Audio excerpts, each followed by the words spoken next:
আজি তোমালোকৰ বহু উৎসাহিত এটা আমাৰ বিদ্যালয়ৰ নিৰ্বাচন প্ৰক্ৰিয়া শিক্ষাৰ্থী সংসদ গঠনৰ নিৰ্বাচন প্ৰক্ৰিয়া আজি আৰম্ভ হ'ব।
সম্পাদিকা ৰীমা বেগম আৰু নিমিষা ডেকা আছিলে।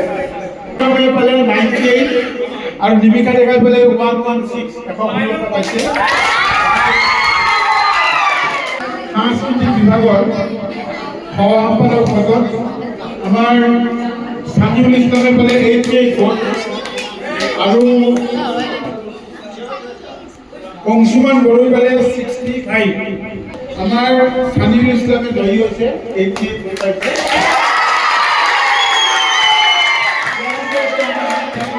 তাৰ ভিতৰত আমাৰ অৰ্ণব ডেকা তেওঁ পাইছে 79। তাৰপিছত আৰু প্ৰতিদ্বন্দ্বী আছিলে সুমন আহমেদ 46, আসিফ হাবিবুল পালে 45 আৰু মেহদি আলমে পাইছে 43।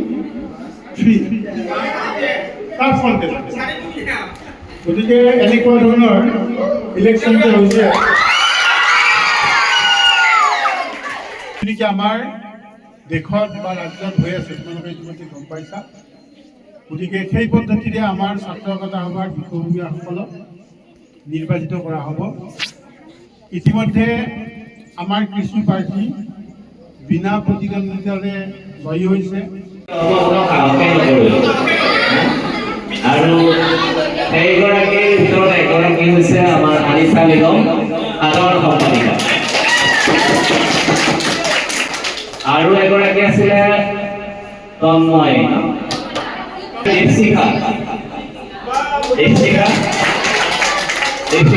সাহিত্য আৰু আলোচনা বিভাগ।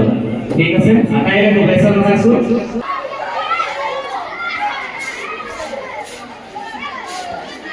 বাইদেউ, ইলেকশ্যনৰ ডিউটি আছে, কোনটো ৰুমত পৰিছে আপোনালোকৰ? ক্লাছ 8 ৰুমত। ঠিক আছে, আপোনালোকৰ শুভেচ্ছা থাকিল।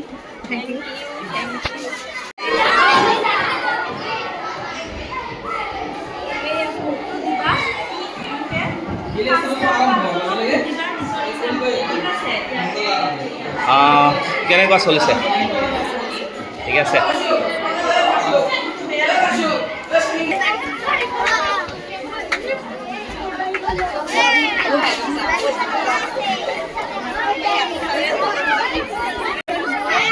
তোমালোকে কিহৰ কাৰণে শাৰী পাতি আছা? আজি কি ভোট আছে? ইলেকশ্যন আছে? অঁ, কেনেকুৱা প্ৰাৰ্থী জয়ী হোৱাটো বিচাৰা তোমালোকে? কেনেকুৱা প্ৰাৰ্থী? তোমাৰ পচন্দৰ প্ৰাৰ্থী আছে নাই এইবাৰ? আছে? সুধিলা? দেখুৱাই দিয়া, দেখুৱাই দিয়া। ৱাও,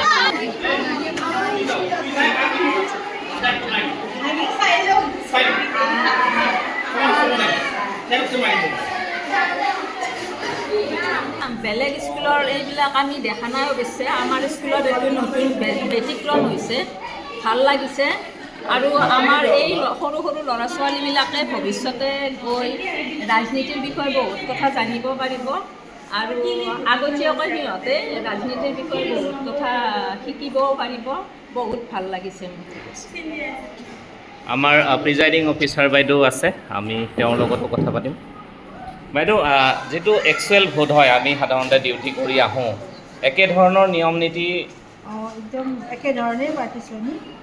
যিমানখিনি ফ'ল' কৰিব পাৰি আমাৰ স্কুল হিচাপে সিমানখিনি আমি ফ'ল' কৰিছোঁ।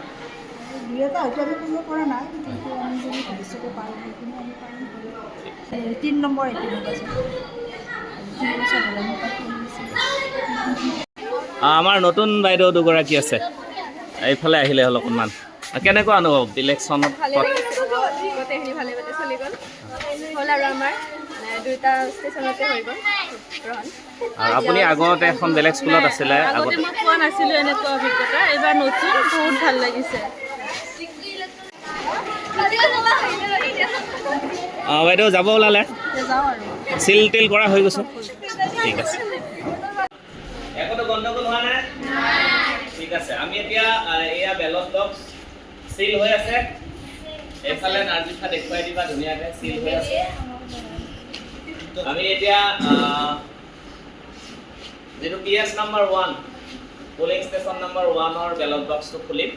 ঠিক আছে, আমি জেছমিন চুলতানা, ৰীমা বেগম, সানিউল ইছলাম, মেহদি আলম, আকৌ একবাৰ কৈ দিছোঁ, কাজুল সহ হালামাৰ ওপৰত অৰ্ণৱ তালুকদাৰ 22টা ভোট পাইছে, মেঘনা বৈশ্য 39টা, তাজুল আহমেদ 50।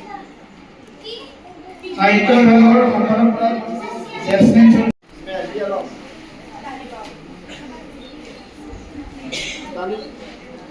তাজুল আহমেদ, জেছমিন চুলতানা, ৰীমা বেগম, তুলুজা দাস।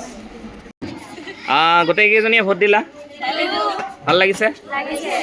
তুমি যোৱা বছৰ GS আছিলা, কেনেকুৱা অনুভৱ? বেয়া লাগিছে?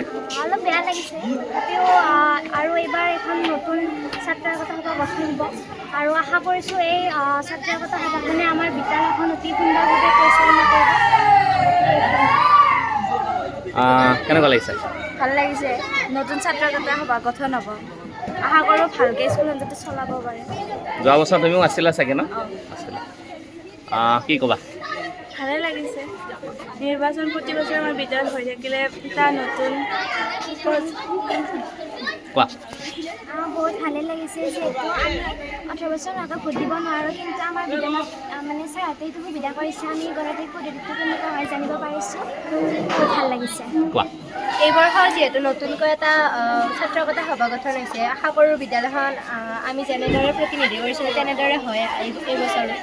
ঠিক আছে।